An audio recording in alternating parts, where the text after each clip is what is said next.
अरू बेला सायद तपाईहरु यति ठूलो संख्यामा पार्टी सरकारमा भएको बेला बरु त्यति धेरै क्रियाशील हुनु भएन होला। तर अहिले पार्टी संकटमा छ, पार्टी अप्ठ्यारोमा छ, पार्टीलाई योगदान गर्ने बेला यही हो भनेर तपाईहरु यति ठूलो संख्यामा यहाँ उपस्थित हुनुभएको छ।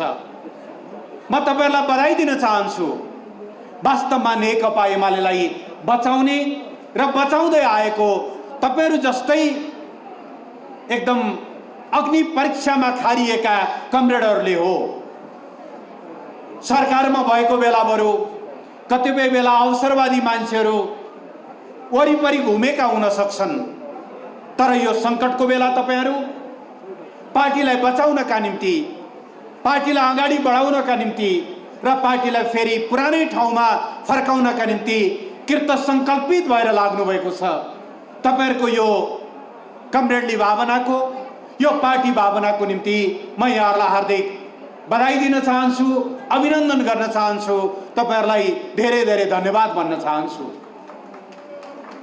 कमरेडहरु, म धेरै लामो समय लिन चाहन्न, किनभने मलाई विश्वास छ ललितपुरका कमरेडहरु नेपाली राजनीतिका प्रत्येक घटनाक्रमहरुको बारेमा एक एक गरेर परिचित हुनुहुन्छ।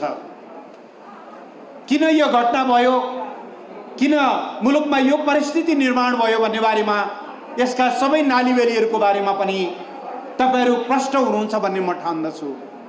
त्यसो भएर मैले समीक्षाको रूपमा धेरै लामो चर्चा गर्न चाहन्न। मैले केही प्रतिनिधिमूलक घटनाहरुको बारेमा संक्षिप्त चर्चा गर्दै इतिहासतिर भन्दा पनि अब हामी कसरी अगाडि बढ्ने, हाम्रो आगामी बाटोको बारेमा, हाम्रा कार्यभारहरुको बारेमा म तपाईहरुसँग केही कुराहरु निवेदन गर्न चाहन्छु। हामी सबैलाई थाहा छ, गएको असार 28 गते सर्वोच्च अदालतले एउटा फैसला गर्यो, परामर्श जारी गर्यो र त्यो परामर्शबाट आज नेपालको राष्ट्रिय राजनीति एकदमै फरक दिशामा मोडिएको छ। प्रधानमन्त्री केपी शर्मा ओली पदमुक्त हुनुभएको छ, नेकपा एमाले सरकारबाट बाहिरिएको छ र अहिले 5 वटा दलहरुको एउटा गठबन्धन, एउटा अवसरवादी गठबन्धन दक्षिणपन्थी शक्तिले नेतृत्व गरेको, तर आवरणमा वामपन्थी देखिने कतिपय शक्तिहरु समेत जोडिएको एउटा अवसरवादी गठबन्धन मुलुकमा कायम भएको छ। सतहमा हेर्दा यो एउटा सरकार परिवर्तन जस्तो, एउटा प्रधानमन्त्री परिवर्तन जस्तो देखिन्छ। तर म कमरेडलाई निवेदन गर्न चाहन्छु, यो केवल एउटा सरकार परिवर्तनको मात्रै घटना होइन, यो केवल एकजना प्रधानमन्त्री बदलिएको मात्रै घटना होइन। यो नेपालको राजनीतिलाई, नेपालको राजनीतिको कोर्स परिवर्तन गर्ने, धार परिवर्तन गर्ने, नेकपा एमालेको नेतृत्वमा विगत केही वर्ष यतापट्टि हामीले हासिल गरेका उपलब्धिहरूलाई उल्ट्याउने र मुलुकलाई फेरि अस्थिरतातिर, अन्योलतिर, आत्मसमर्पणतिर र आन्तरिक द्वन्द्वतिर धकेल्ने एउटा पश्चगामी घटनाको रूपमा यो घटनालाई हामीले बुझ्नु जरुरी हुन्छ।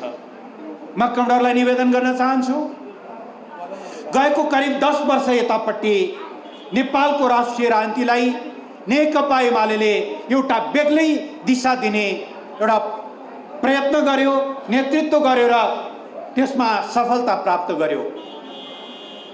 उदाहरणका निम्ति म केही कुराहरू निवेदन गर्न चाहन्छु।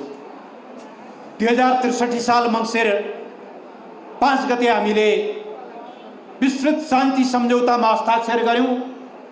प्रचण्ड लगायतका नेकपा माओवादीका नेताहरू शान्ति प्रक्रियामा आउनुभयो, तर शान्ति प्रक्रियामा आएर पनि प्रचण्डको सत्ता कब्जाको मोह, उहाँको त्यो योजना रोकिएन, हिंसाका प्रयासहरू रोकिएनन्, मुलुकलाई स्थिरतातिर लैजाने प्रयत्नहरू रोकिएनन्।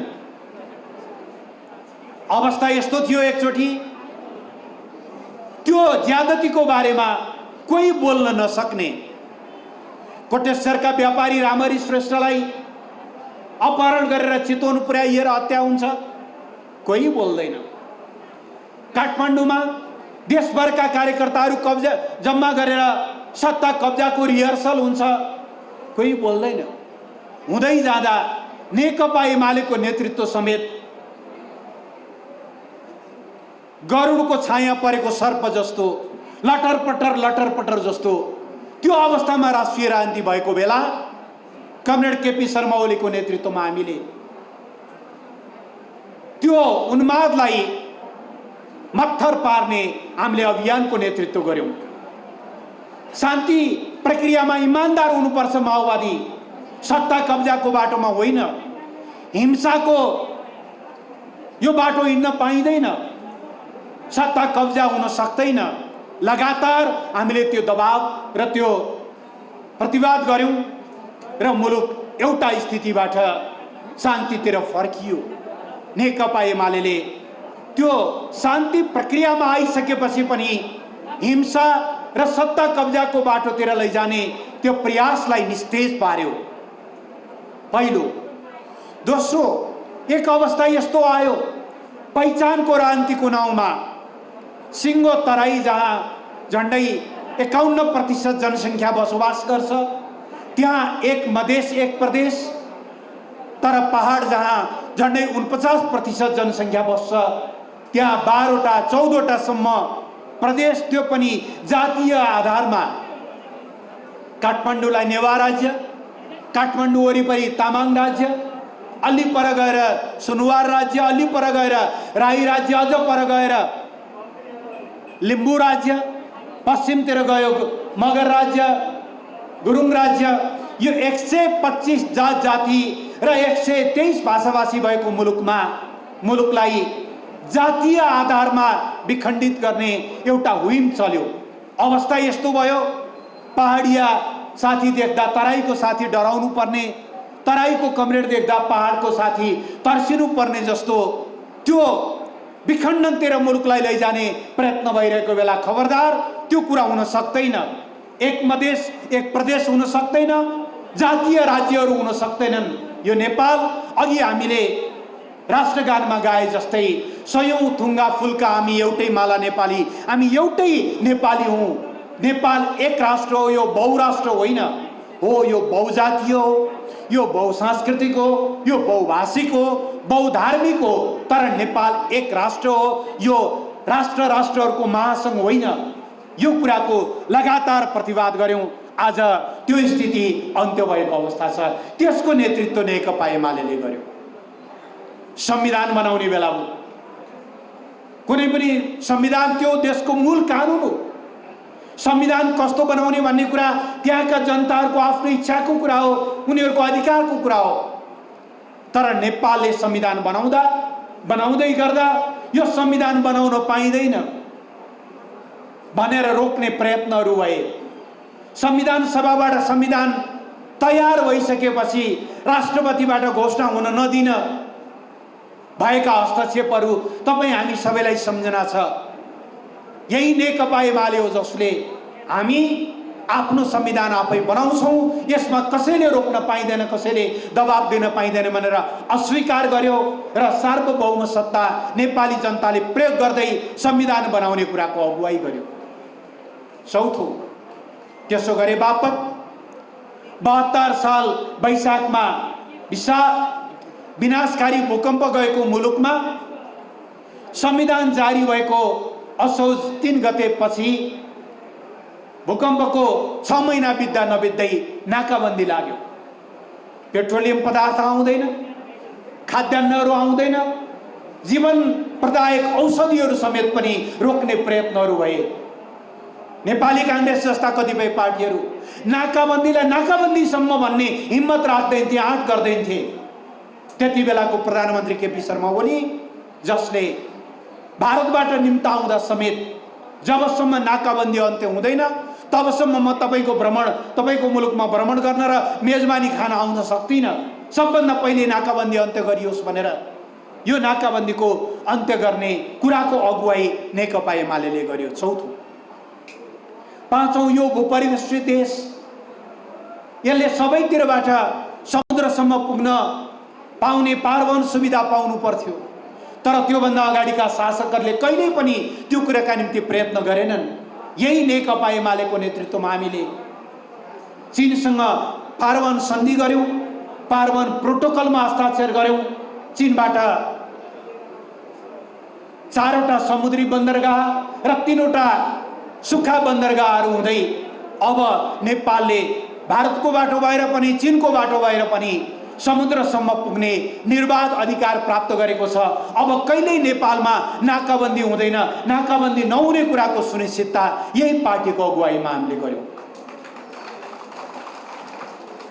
देशहरू ठुला होलान् अथवा साना, धनी होलान् अथवा गरिब, सम्पन्न होलान् अथवा विपन्न, तर देशहरूको सार्वभौम सत्ता बराबर हो। कोही ठुलो दाइ र कोही सानो भाइ भन्ने हुँदैन राष्ट्रहरूको सम्बन्धमा भनेर यो सार्वभौम समानताको प्रत्याभूति हामीले गर्यौं। आन्तरिक मामलामा बाह्य हस्तक्षेपलाई हामीले पूर्ण रूपले अन्त्य गर्यौं र नेपालको शिरलाई हामीले ठाडो बनायौं। अघि कमरेडरले भन्नुभयो जस्तै गुमेका भूभागहरू लिम्पियादुरा, लिपुलेक, कालापानी जस्ता भूभाग समेटेर नक्सा प्रकाशन गर्यौं र ती भूभाग नेपाललाई तत्काल फिर्ता हुनुपर्छ भनेर हामीले वार्ताको टेबुलमा राख्यौं।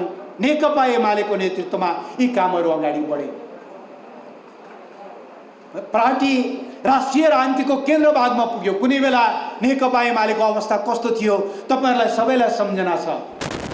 2064 सालको संविधान सभाको निर्वाचनको परिकल्पना गर्नुस् त। 240 निर्वाचन क्षेत्र थिए त्यति बेला। 240 क्षेत्रमा पार्टी चुनाव लड्दा हामीले जितेको सिट जम्मा 33। शक्तिशाली महासचिव हुनुहुन्थ्यो माधव कुमार नेपाल। रोजी 2टा अथवा 2टा भन्दा बढी निर्वाचन क्षेत्रमा लड्न पाइन्थ्यो। उहाँ लड्नु भएको थियो रौतहट 1 र काठमाडौँ 2 मा। महासचिव त हार्नुभयो। पार्टी खुम्चिएर 33 सिटमा आयो। त्यो अवस्थाबाट हामीलाई खुलेआम चुनौती दिन्थे त्यति बेला माओवादी र कांग्रेसका नेताहरू। देशमा 2टा कित्ता छ। एमाले कुन कित्तामा लाग्छ? एमाले माओवादी कित्तामा लाग्ने कि कांग्रेस कित्तामा? एमालेको लिङ्ग कुन हो? हामीलाई खुलेआम चुनौती दिइन्थ्यो। त्यस्तो अवस्थाबाट आज नेकपा एमाले राष्ट्रिय राजनीतिको केन्द्र भागमा छ। सरकारमा होस् वा प्रतिपक्षमा फरक पर्दैन। नेकपा एमालेसँग एक्लै लड्ने सामर्थ्य नभएर आज 5-5 वटा दलहरू, ती दलहरू पनि कस्ता छन्? जेठी माग्छे पानी, कान्छी माग्छे घाम, म एउटा बुढो कतातिर जाउँ भने जस्तो।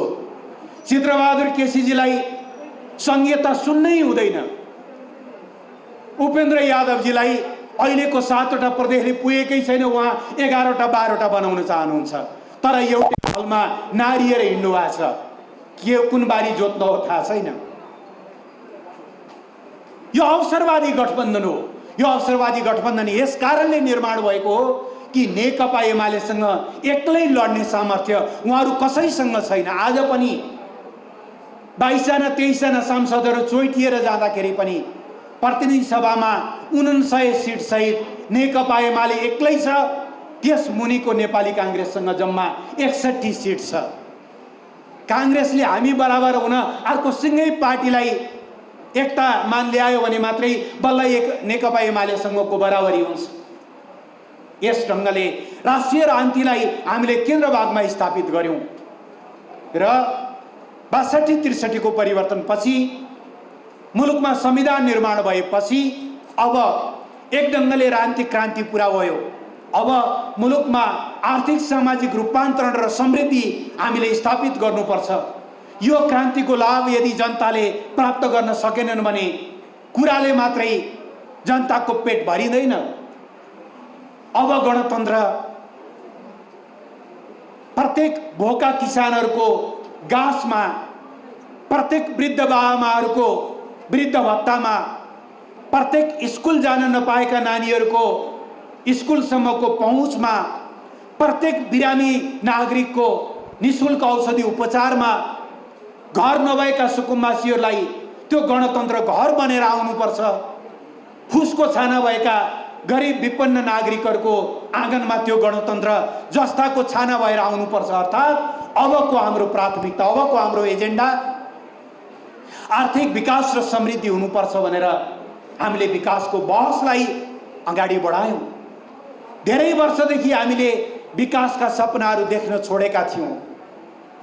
मुलुकमा पनि विकास हुन्छ र हाम्रो देशमा पनि रेल आउँछ र नेपालको पनि पानी जहाज हुन्छ र नेपालमा पनि काठमाडौँ बाहेक अन्त पनि अन्तर्राष्ट्रिय विमानस्थलहरू हुन्छन् र हामीलाई त विकासका सपनाहरू देख्नबाट समेत वञ्चित गरिएको थियो। नेपाल यस्तो यो कहिल्यै बन्दैन। जब भूकम्पले थिलो थिलो भयो, अब सिद्धियो नेपाल, यो ढङ्गका निराशाका गीतहरू हामीलाई सुनाइन्थ्यो। तर यही नेकपा एमाले हो, यही नेकपा एमालेको सरकार हो जसले भूकम्प गएको बेलामा पनि 50,000 भन्दा बढी स्वयंसेवकहरू परिचालन गरेर 3 महिनासम्म भूकम्प पीडितहरूका बस्ती बस्ती खटाएर हामी रित्तो हात झन्डै 27,000 घरटरा बनाएर फर्केका थियौँ। यही पार्टीको नेतृत्वमा बनेको वर्तमान सरकारले गएको 3 वर्षमा विकास र समृद्धिको एउटा नयाँ अभियान, नयाँ लहर सुरु गर्यो। निश्चय नै हामीले योभन्दा धेरै राम्रो गर्न सक्थ्यौँ होला। पार्टीले पूर्ण रूपले सहयोग गरेको भए, सबै खालको वातावरण मिलेको भए, तर पनि हामीले यही 3 वर्षको अवधिमा नेपालको निधारमा लागेको अल्प विकसित लिस्ट डेभलप्ड एलडीसी भन्ने कलङ्कको टीका हटाएर नेपाललाई विकासशील देशको दर्जामा उठाएका छौँ। देशलाई भूकम्प पीडितहरूका 7 लाख भन्दा बढी घरहरू बनाएर उहाँहरूलाई घरभित्र, सुरक्षित घरभित्र फर्काएका छौँ। धरहरा, रानी पोखरी, दरबार हाई स्कुल जस्ता आइकोनिक चिजहरू बनाएका छौँ। भूकम्पले थलो परे पनि देश झुकेको छैन, देश भत्किएको छैन भन्ने एउटा मनोबल निर्माण गरेका छौँ। यो ढङ्गले हामीले मुलुकलाई अगाडि बढाउँदै थियौँ। मैले जोड्न खोजेको कुरा के हो भने सर्वोच्च अदालतले समेत परामर्श दिनुपर्ने, एक्लै नसकेर 5-5वटा दलहरू मिलेर गठबन्धन बनाउनु पर्ने, यी सबै परिस्थितिको निर्माण केवल केपी ओलीलाई प्रधानमन्त्रीबाट हटाउनका निम्ति मात्रै होइन। यो प्रयास नेकपा एमालेको नेतृत्वमा गएको केही वर्ष यतापट्टि हामीले हासिल गरेका उपलब्धिहरूलाई ध्वस्त पार्ने, मुलुकलाई फेरि अस्थिरतातिर धकेल्ने, मुलुकलाई फेरि एउटा अन्यलतिर धकेल्ने यो स्थितिका निम्ति तर्जुमा गरिएको हो। यो पश्चगामी प्रतिगमनकारी एउटा दिशातिर मुलुकलाई लैजाने प्रयत्न हो। झ्याट्टै हेर्दा नेकपा एमाले सरकारबाट बाहिरिनु पर्दा पो कमरेडले यस्तो भनिरहनु भएको हो कि भन्ने तपाईँहरूलाई लागिरहेको हुनसक्छ। त्यो सही होइन कमरेडहरू। यो नेकपा एमाले अथवा यो नेकपा आज 72 वर्षको भयो, 73 वर्षमा लाग्यो। गएको वैशाख 9 गतेदेखि यो पार्टी स्थापनाको देखि आजसम्मको अवधिमा 36 वर्ष त पार्टी पूर्ण रूपले प्रतिबन्धित अवस्थामा, भूमिगत अवस्थामा काम गर्यो। सरकार त धेरै टाढाको कुरा थियो। पञ्चायतको 30 वर्षले मात्रै, राजाले मात्रै होइन, काङ्ग्रेसले हामीलाई 2008 सालमा प्रतिबन्धित गरेर 5 वर्ष हामी काङ्ग्रेसको शासनमा भूमिगत हुन बाध्य भएका थियौँ। 36 वर्ष प्रतिबन्धित अवस्थामा काम गरेको र बहुदल आएको 36 वर्षमध्ये 20 वर्ष प्रतिपक्षमा बसेको पार्टीलाई हामी प्रतिपक्षमा रहनुका परेका कारणले हामी आवेगमा आएर, उत्तेजनामा आएर, अलिकति आक्रोशित भएर यी कुराहरू भनिरहेका छैनौँ। सरकारबाट त हामीलाई के छ र 2052 साल भदौ 12 गते पनि हटाइएकै हो अदालतकै आदेशबाट मनमोहन अधिकारी त्यो लोकप्रिय प्रधानमन्त्रीलाई। तर त्यसले के फरक पार्यो? त्यसको 2 वर्षपछि हामी शानदार ढङ्गले कमब्याक गर्यौँ। स्थानीय चुनावमा हामीले झन्डै 2/3 हासिल गर्यौँ 2054 सालमा। सरकारबाट हटेको पीडा होइन। सरकारबाट त केपी शर्मा ओलीलाई 2073 साल साउन 9 गते पनि यिनै कमरेडहरू बसेर प्रचण्ड, माधव नेपाल, झलनाथ खनाल लगायतका नेताहरूले नै दाउपेच गरेर 9 महिना त्यो सरकार जसले नाकाबन्दीको सामना गर्यो, जसले चीनसँग पारवन सन्धि गर्यो, त्यो सरकारलाई 9 महिनामै जबरजस्त हटाएको होइन र।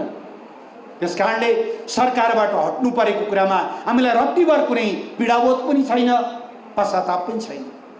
हाम्रो चिन्ता मुलुकलाई जुन दिशातिर धकेल्न खोजिँदैछ त्यो दिशातिर हो। हेर्नु त, गएको साउन 15 गते दार्चुलाका जयसिंह धामी तोइनबाट महाकाली तर्दै गर्दा भारतीय एसएमसीहरूले तुइन छुडाइदिएका कारणले महाकाली नदीमा खसेर बेपत्ता भए। आज 34-35 दिन भयो, सरकार चुइक्क बोल्दैन। हिजो सुन्नुभयो नि भारतका विदेश मन्त्रालयका प्रवक्ताको, समाचारमा सुनेको नेपाल सरकारले अहिलेसम्म केही भनेकै छैन। नागरिक मारिएका छन् अथवा बेपत्ता पारिएका छन्, सरकार चुइक्क बोल्दैन। हो, यही गर्नको निम्ति केपी ओलीको सरकारलाई हटाइएको हो। यही लज्जास्पद एउटा आत्मसमर्पणका निम्ति केपी ओलीको सरकारलाई हटाइएको। समस्या भारतसँग छ, समस्या लिपुलेक, लिम्पियादुरा, कालापानी फर्काउनु पर्ने छ। साझा न्यूनतम कार्यक्रममा उहाँहरूले के लेख्नुभयो? लिपुलेक, लिम्पियादुरा, कालापानीको समस्या समाधान गर्ने समस्या हो त्यो त नेपालको जग्गा हो नि, नेपालको भूमि हो, त्यसलाई समस्या भन्नुभयो उहाँहरूले। अनि कार्यदल बनाउनु भयो कहाँ? चीनसँग सीमा समस्या छ, त्यसलाई समाधान गर्ने भनेर अस्ति कार्यदल बनायो। यो सरकार कतातिर हिँड्दैछ, यो सरकारको कसलाई सेवा गर्दैछ भन्ने कुरा बुझ्न योभन्दा बढ्ता केही उदाहरणहरू चाहिन्छ र चाहिँदैन। सरकार आएपछिको पहिलो निर्णय के? देशमा आज झन्डै 11 लाख भूमिहीन सुकुम्बासीहरू छन्। 10 लाख अव्यवस्थित बसोबासीहरू छन्। वर्षौंदेखि जग्गा कमाएर बसेका छन्, तर हातमा लाल पूर्जा छैन। संविधान बनाउँदा हामीले भन्यौं प्रत्येक नेपाली नागरिकलाई आवासको हक हुनेछ, कोही पनि बेघरबार रहने छैन। अझै एक पाइला अगाडि बढेर लेख्यौं हामीले, दलितहरूको हकमा एकचोटिलाई दलितलाई जोत्ने जमिन दिइनेछ। हामीले कानुन पनि बनायौं, संविधानमा लेखिएको त्यही हक र कानुनमा भएको त्यही व्यवस्था कार्यान्वयन गर्नको निम्ति सरकारले देवी गेवालीको अध्यक्षतामा भूमि सम्बन्धी समस्या समाधान आयोग बनाएको थियो। त्यो आयोगले विभिन्न पालिकाहरूसँग सम्झौता गरेर उहाँहरूले छनौट गरिदिएका भूमिहीन सुकुम्बासीहरूलाई जग्गा वितरण गर्न ठिक्क परेको थियो। तर सरकार भूमिहीनहरूको होइन, यो सरकार सुकुम्बासीको होइन, यो जमिनदारहरूको हो। सुकुम्बासीहरूले जग्गा पाए भने, सुकुम्बासीहरूले आवास पाए भने भोलि चुनावको बेलामा रक्सीहरू बाँडेर भोट जित्न सकिँदैन, उनीहरूलाई सधैँभरि एउटा खरिद बिक्री गर्न सकिँदैन भनेर लाल पूर्जा बाँड्न ठिक्क भएको बेलामा त्यो आयोग विघटन गरियो। यो सरकारले गर्यो के? तेस्रो काम, आइसकेपछि गरेको काम। अघि भ्रष्टहरूलाई कसरी संरक्षण गरिँदैछ त्यो त साथीहरूले बताइसक्नुभयो। अर्को म एउटा उदाहरण दिन चाहन्छु। अस्ति भदौ 1 गते सरकारले हतार एउटा अध्यादेश लिएर आयो।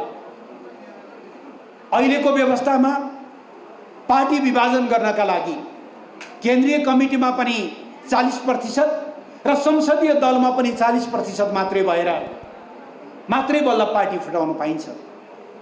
त्यसो गर्न नसक्ने भएपछि केन्द्रीय कमिटीमा 20% वा संसदीय दलमा 20% भनेर रातारात यो संविधान विरोधी,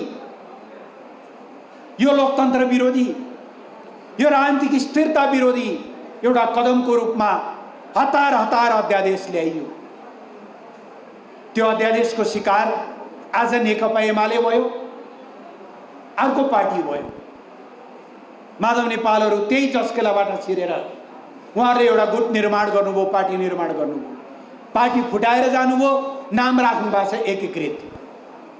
जुन गोरुको सिङ छैन उसैको नाम तिखे भने जस्तो पार्टी फुटाउने नाम राख्ने एकीकृत। त्यो त आफ्नो ठाउँमा छ, त्यसको बारेमा म थप केही कुराहरू पनि भनौँला। सरकारको काम पार्टी फुटाउने, पार्टीहरूलाई विभाजित गर्ने, तर आगो नेकपा एमालेतिर सल्काउन खोज्नु भएको थियो। डर के भयो भने यो आगोले त यतैतिर पनि खाने बोक्याएर भनेपछि तपाईँहरूलाई थाहा छ अहिलेसम्म झन्डै 2 महिना पुग्न लाग्यो, सरकारले पूर्णता पाएको छैन, सरकार विस्तार भएको छैन। दुईटा कारणहरू छन्। एउटा कारण त्यहाँ जति जुट्नु भएको छ देश बनाउने होइन, अबको यो 1.5 वर्ष या 15-16 महिना जसरी हुन्छ सत्तामा पुग्ने, अब भोलि टिकट पाइने पनि होइन, चुनाव जितिने पनि होइन, त्यस भएको हुनाले जति सकिन्छ बर्मलुट गर्ने। सबैलाई मन्त्री चाहिएको छ, मन्त्री दिलाउने आशमा पार्टी फुटाइएको छ। दोस्रो, मन्त्री नपाउँदाको भोलिपल्ट, मेरो शब्द होइन, माधव नेपालले अलि अस्ति भन्नुभएको थियो नि, सरकारमा जान साथीहरूले दाम्लो छुडाइरहेछन्, बल्ल बल्ल दाम्लाले बाँधिरहनु भएको छ, कति बेला दाम्लो चुड्ने हो थाहा छैन। अनि उहाँहरू अहिले के दाउमा हुनुहुन्छ भने हतार हतार अध्यादेश निस्तेज पार्ने 22 गतेपछि, ताकि त्यतातिर त्यो गोठमा होलिसकेका साथीहरू फेरि फुटेर अर्कोतिर जान नपाउन्, त्यसपछि बल्ल मन्त्रीमण्डल विस्तार गर्ने। योभन्दा लज्जास्पद, योभन्दा लोकतन्त्रको उपहास गर्ने विषय के हुन सक्छ? पार्टीहरू बन्ने विचारले हो, पार्टीहरू बन्ने आस्थाले हो, पार्टीहरू बन्ने एउटा आदर्शले हो। नेताहरू 14-14 वर्षसम्म जेल बस्नुभयो, 17-17 वर्षसम्म जेल बस्नुभयो। त्यति बेला कुनै मन्त्री पदले आकर्षण गरेर त्यो पार्टीमा उहाँहरू टिक्नु भएको थिएन। माओवादी कतिपय नेता युवाहरू गोली खान तयार हुनुभयो, त्यो कुनै पद प्राप्तिका निम्ति थिएन। पार्टी बन्ने भनेको आदर्शले हो, त्यो कुनै आदर्श छैन। यो ढङ्गले वर्तमान सरकार पार्टीहरू विभाजित गर्ने, किसानहरूको, भूमिहीन किसान सुकुम्बासीहरूको छातीमा बुट प्रहार गर्ने, आफ्नो नागरिक मारिँदा चुइक्क नबोल्ने, यो बाटोबाट अगाडि बढ्न खोजेको छ। मैले भनेको त्यस कारणले यो परिवर्तन सामान्य सरकार परिवर्तन मात्रै होइन, यो मुलुकको राजनीतिको धारलाई परिवर्तन गर्न गरिएको प्रयास हो, जसलाई हामी कुनै अर्थमा पनि सफल हुन दिने छैनौँ। कमरेडलाई म आश्वस्त तुल्याउन चाहन्छु, आज मुलुकलाई जुन बाटोतिर धकेल्ने प्रयत्न भएको छ त्यो कदापि पनि सफल हुन दिइने छैन। झ्याट्टै हेर्दा अहिले मुलुकमा अलिकति प्रतिकूल परिस्थिति निर्माण भएको देखिन्छ। मैले अघि पनि भने 2075 साल जेठ 3 गते हामीले नेकपा एमाले र नेकपा माओवादी केन्द्र मिलाएर नेकपा बनाएका थियौँ। झन्डै 2/3 पुगेको थियो संसदमा हाम्रो उपस्थिति। आज त्यो पार्टी एकता खण्डित भएको छ। भङ्ग पनि म भन्दिनँ, त्यो खण्डित किन भएको छ भने प्रचण्ड लगायत केही नेताहरू त्यो एकताबाट बाहिरिनु भएको छ। तर कमरेड रामबहादुर थापा, टोपबहादुर रायमाझी, लेखराज भट्ट लगायत नेताहरू र माओवादी आन्दोलनको एउटा ठुलो हिस्सा आज पनि नेकपा एमालेमै छ। यो नेकपा एमाले शब्दमा, नाममा नेकपा एमाले भए पनि यो नेकपाकै निरन्तरताको पार्टी हो। नेकपाको विरासत हामीले बोकेर अगाडि बढिरहेका छौँ। यसले आन्दोलनका दुईटै धारलाई समेटेर अगाडि बढिरहेको छ। माधव नेपालहरू पार्टीबाट अलग हुनुभएको छ। तर्कहरू के छन्, आधारहरू के छन्? हाम्रो पार्टीभित्र के अरे हामीलाई अपमान गरियो, हामीलाई उचित सम्मान दिइएन। व्यक्तिको सम्मान या असम्मान, व्यक्तिको या मान अथवा अपमानले पार्टी बन्ने या बिग्रिने भन्ने हुन्छ? हामीले हेर्नुपर्ने त देशको मान बढ्यो कि बढेन भन्ने कुरामा हो कि होइन? लिम्पियादुरा लिपुले कालापानी समेटेर चुच्चे नक्सा बनाउँदा देशको मान बढेको कुरामा उहाँहरूलाई चिन्ता भयो? भएन। उहाँहरूलाई चिन्ता मेरो मान नथपिएकोमा, अध्यक्षको बराबरको उस्तै रातो सोफा नराखिएकोमा, उत्तिकै हाराहारीको दर्जा नदिएकोमा भयो। महाधिवेशन पराजित हुँदाखेरि पनि उहाँहरूलाई पार्टी अध्यक्ष नै चाहियो। यसरी पार्टी बन्दैन। यो पार्टी बनाउने कुनै वैचारिक सैद्धान्तिक राजनीतिक आधारबाट निर्माण भएको यो विषय पनि होइन। यो त कुण्ठा, असन्तुष्टि, आक्रोश, व्यक्तिगत प्रतिशोध र तुस केही नेताहरूमा पलायो। केही नेताहरूमा त्यो पलाएको त्यो तुसमाथि कमरेड प्रचण्ड जहिले पनि आगो रोप्न सिपाहीहरू हुनुहुन्छ, उहाँले आगो झोस्दिनु भयो। अनि त्यस कुरामा विभिन्न शक्ति केन्द्रहरू रमाए।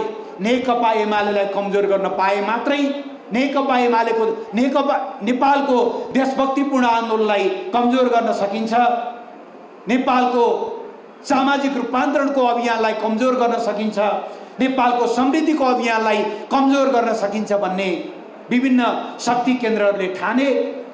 ती शक्ति केन्द्रहरूको ओत, प्रचण्डको उक्साहट र माधव नेपाल लगायतका केही नेताहरूको कहिल्यै तृप्त नहुने कुण्ठा 15 वर्ष अविच्छिन्न नेतृत्वमा बस्नु।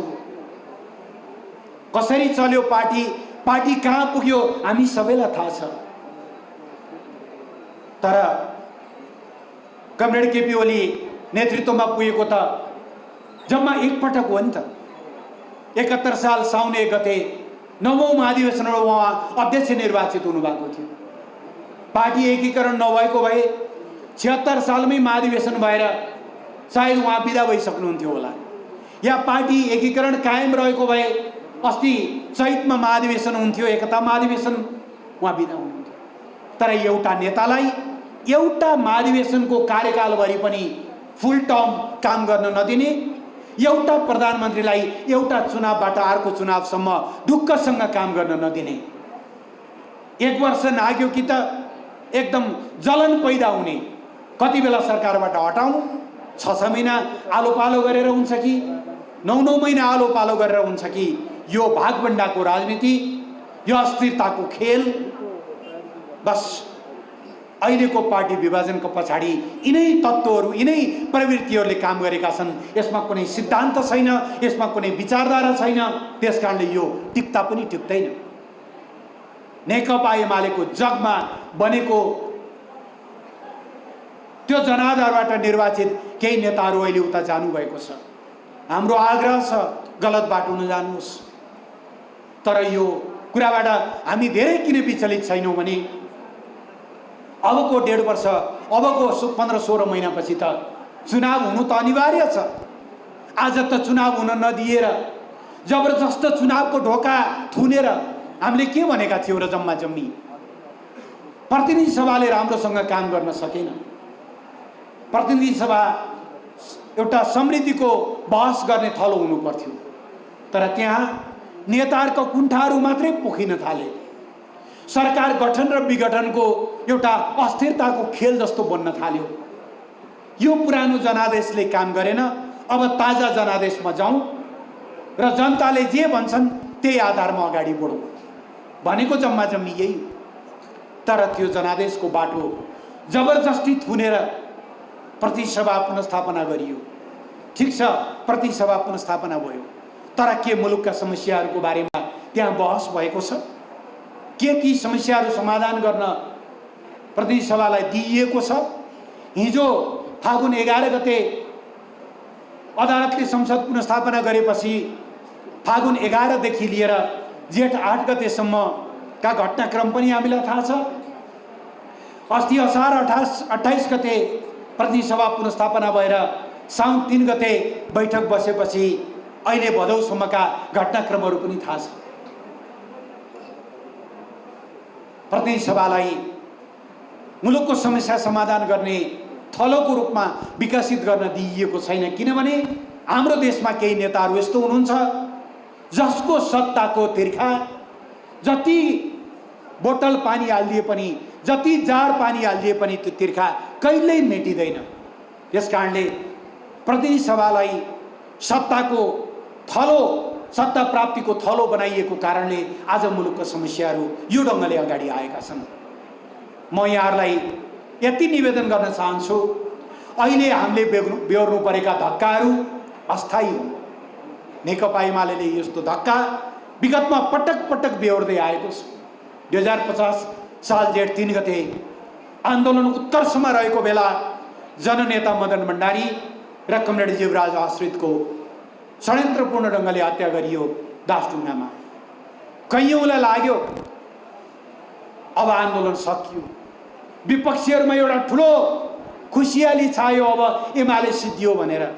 तर हामी धुलो टकटकाएर उठ्यौँ, घाउहरू सुमसुम्याएर उठ्यौँ र 51 सालको मध्यावधि निर्वाचनमा पहिलो शक्ति बनेर आयौँ।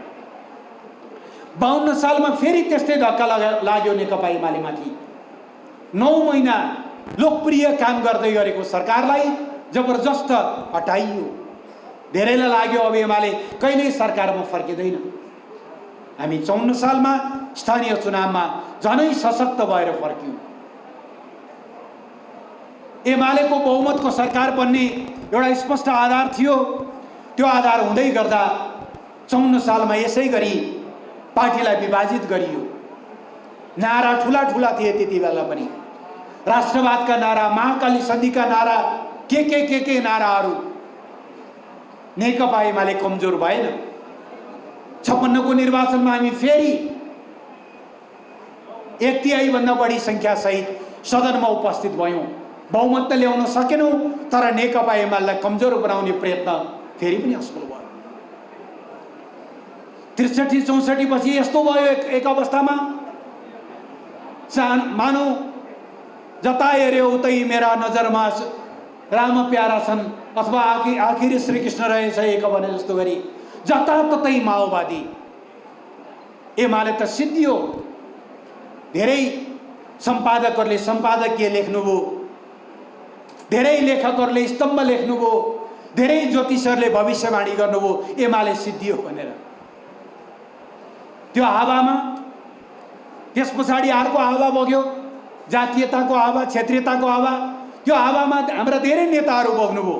अशोक राई पार्टीको उपाध्यक्ष बगेर जानुभयो, रामचन्द्र झा तराईको जल्दो बल्दो नेता बगेर जानुभयो, राजेन्द्र श्रेष्ठ यहाँ उपत्यकाको एकदम पुरानो नेता बगेर जानुभयो।